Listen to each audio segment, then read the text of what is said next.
Assalamualaikum dan selamat sejahtera.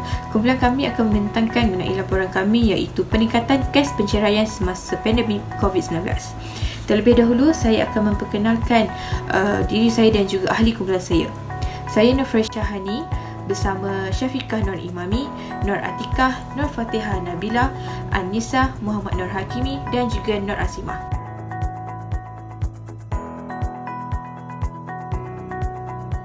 Tahun 2020 hingga tahun 2021 merupakan tahun paling mencabar bagi seluruh rakyat di dunia kerana mengalami wabak COVID-19.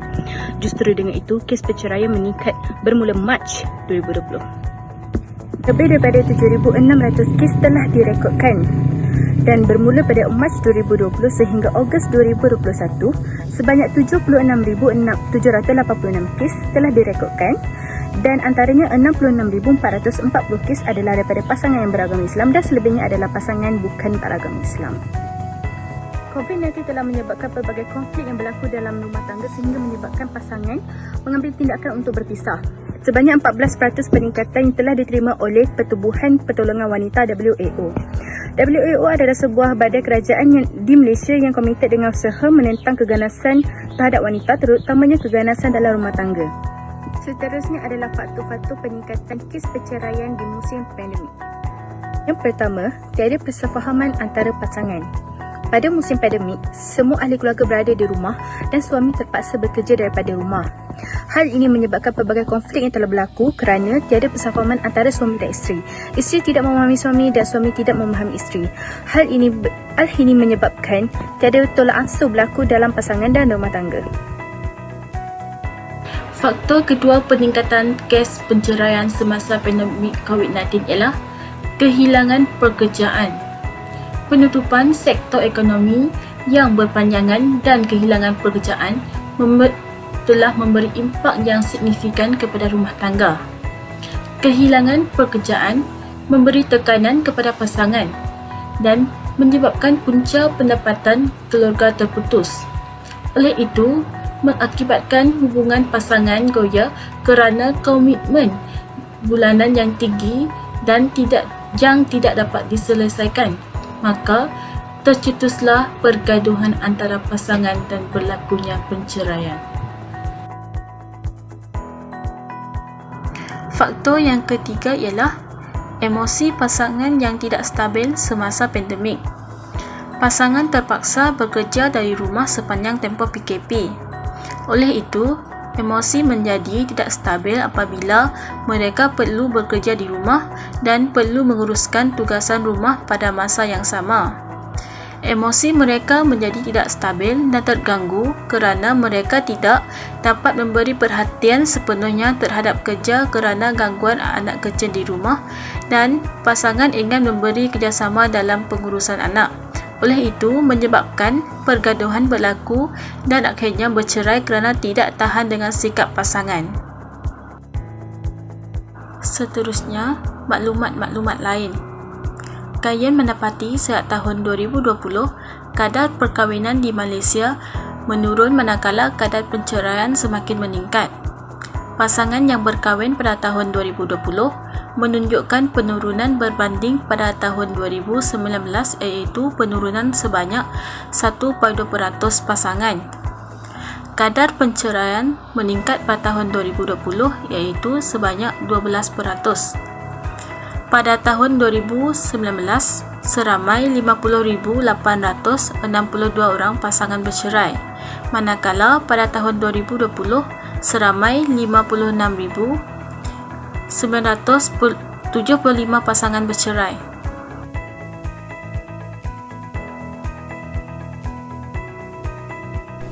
Matlamat FPK adalah untuk mewujudkan kesepaduan serta keseimbangan harmonis yang merujuk kepada 4 aspek utama iaitu jasmani, emosi, rohani dan intelek. Asas utama kesepaduan Jerry adalah untuk melahirkan insan seimbang dan harmonis adalah berpaksikan kepercayaan dan kepatuhan kepada Tuhan. Kaitannya adalah untuk mewujudkan negara yang harmonis, rakyat haruslah bersatu padu dan sentiasa mengamalkan amalan hidup yang positif. Perceraian akan mengakibatkan masyarakat berpecah belah. Jika kes perceraian terus meningkat, maka matlamat FPK tidak akan tercapai. Kesan kes perceraian terhadap falsafah pendidikan kebangsaan adalah matlamat FPK bagi memupuk insan seimbang dan harmoni tidak tercapai. FPK memupuk insan seimbang dan harmonis melalui kesepaduan ilmu dan pendidikan secara berterusan. Perceraian memberi kesan terhadap emosi individu yang terlibat. Selain itu, perceraian juga mengakibatkan kesukaran untuk meneruskan kehidupan. Kesan kerohanian dalam FPK adalah keluarga akan berpecah belah. Semasa pelaksanaan PKP, banyak industri terpaksa menutup permis. Pekerja mereka diberhentikan dan menganggur. Pasangan terkesan kerana tiada pendapatan dan wang untuk menyara kehidupan mereka. Akhirnya mereka memilih untuk bercerai agar dapat mengurangkan tanggungan masing-masing. Kaitan kes penceraian dan kesan terhadap rukun negara. Setiap prinsip dalam rukun negara mempunyai matlamat tertentu dan maksud tersirat yang harus dihayati dan dipraktikkan oleh rakyat Malaysia yang terdiri daripada berbilang bangsa dan agama. Rukun negara amat penting bagi mengekalkan keharmonian negara. Oleh itu, penceraian bukanlah perkara yang diingini setiap pasangan, malah ianya juga akan memberi kesan kepada negara. Kesan terhadap kaitan kes penceraian dalam rukun negara. Rukun negara yang pertama ialah kepercayaan kepada Tuhan. Prinsip pertama dalam rukun negara untuk rakyat berpegang teguh kepada kepercayaan masing-masing demi kebaikan bersama untuk membina negara Malaysia yang berdaulat. Kes penceraian memberi impak terhadap prinsip rukun negara yang pertama. Apabila perceraian berlaku, rumah tangga mereka hancur, lalu emosi mereka akan terganggu. Hal ini kerana mereka terlalu mengikut emosi, akan hilang kepercayaan terhadap Tuhan, lalu hilang pegangan agama dan membuatkan mereka melakukan perkara yang melanggar hukum agama. Sebagai contoh, emosi yang terganggu akan mendorong mereka menamatkan riwayat hidup mereka dengan membunuh diri. Kesannya, kes penceraian boleh mengugat konsep kepercayaan kepada Tuhan dan hasrat kerajaan Malaysia untuk mencapai perpaduan antara rakyat.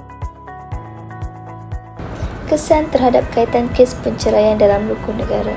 Penceraian memberi impak terhadap rukun negara yang ketiga iaitu keluhuran perlembagaan. Masalah kewangan keluarga mengakibatkan emosi setiap ahli keluarga terganggu. Suami yang gagal mengawal emosi ketika berada dalam konflik tersebut akan melakukan perkara yang di luar jangkaan seperti mencederakan isteri dan anak.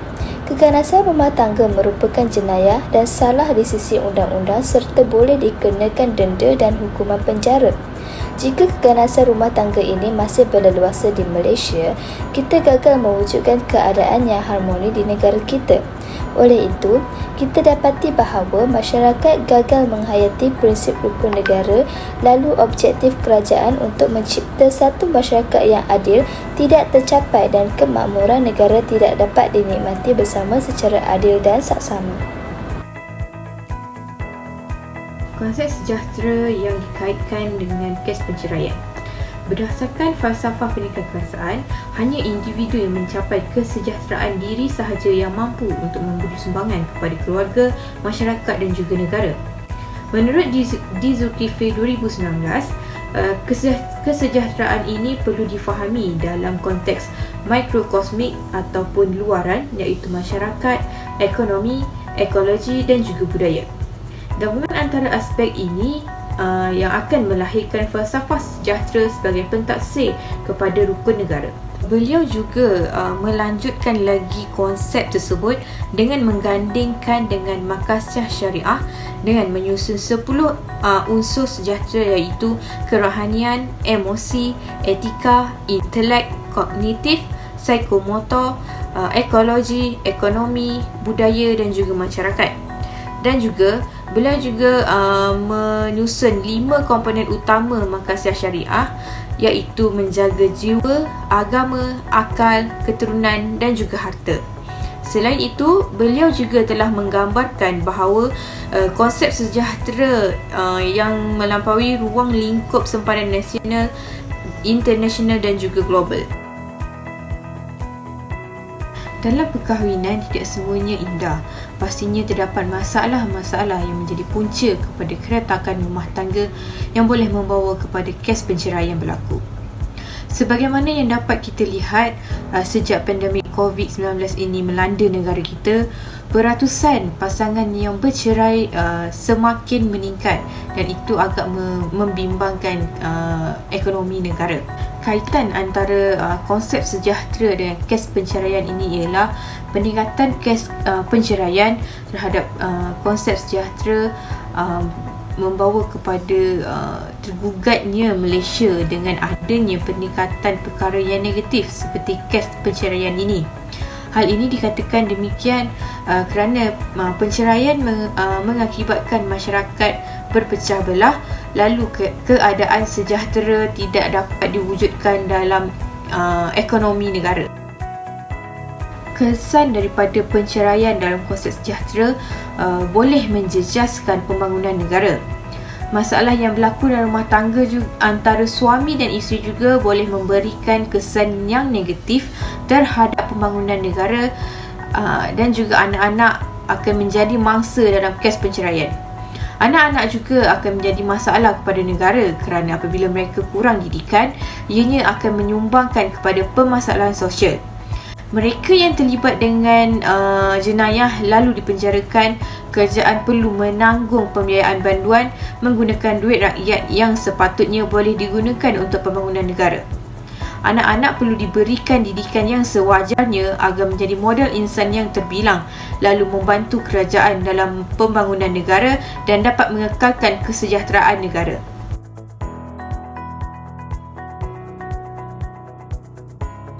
Saya akan menerangkan berkaitan dengan langkah-langkah mengatasi masalah penceraian semasa musim pandemik COVID-19. Berkait rapat dengan masalah berikut, persoalannya, siapa yang harus memainkan peranan penting dalam institusi keluarga bagi mengurangkan atau mengelakkan daripada berlakunya penceraian semasa COVID-19? Tidak lain dan tidak bukan tentunya pihak ibu bapa. Apa yang harus dilakukan? Pihak ibu bapa hendaklah memastikan kesejahteraan dan keharmonian rumah tangga terjamin. Bagaimana? Ibu bapa perlulah mencari inisiatif yang lain bagi menyelesaikan masalah dalam keluarga. Pihak ibu bapa perlulah mengurangkan perselisihan faham antara pasangan bagi mengekalkan kesejahteraan dan keharmonian keluarga terjamin. Pihak ibu bapa juga perlulah merancang perbelanjaan keluarga dengan cermat bagi mengatasi tekanan keluarga terutama pada menghadapi pandemik COVID-19. Selain itu, pihak ibu bapa juga perlu melakukan aktiviti bersama dengan anak-anak bagi mengukuhkan hubungan kekeluargaan. Contohnya, melakukan aktiviti riadah bersama keluarga di rumah. Langkah untuk mengatasinya juga adalah dengan meningkatkan kesedaran masyarakat. Kesedaran dalam diri setiap masyarakat amat penting dan semua pihak terlibat serta harus memainkan peranan masing-masing bagi menangani masalah tersebut. Semua pihak termasuklah pihak kerajaan dan pihak Kementerian Wanita dan Keluarga. Apakah peranan yang dimainkan? Okey, saya akan terangkan satu persatu.